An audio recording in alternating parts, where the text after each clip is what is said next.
Hello दोस्तों, बहुत बहुत स्वागत है एक बार फिर से। मैं हूं विश्व। तो आज के इस वीडियो में हम लोग जानेंगे कि कस्टम टेक्स्ट टू कॉलम का इस्तेमाल हम कैसे करते हैं गूगल स्प्रेडशीट में। बहुत ही आसान से स्टेप्स में समझेंगे।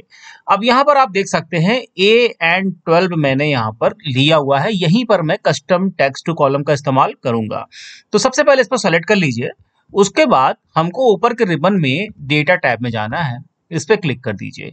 तो नीचे आपको बहुत सारे ऑप्शन मिलेंगे। हमको जाना है स्प्लिट टेक्स्ट टू कॉलम्स पे। इस पे क्लिक कर दीजिए।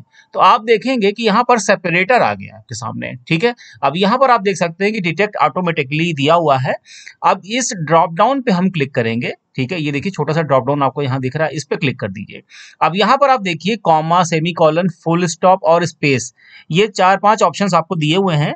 अब मान लीजिए कि इसमें से कोई नहीं है, तो हमें क्या करना है, वहां पर हमें कस्टम पे क्लिक करना है।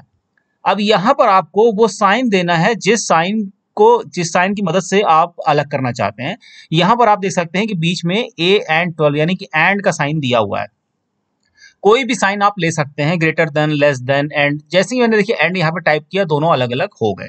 ठीक है, तो इस तरीके से हम कस्टम टेक्स्ट टू कॉलम का इस्तेमाल करते हैं।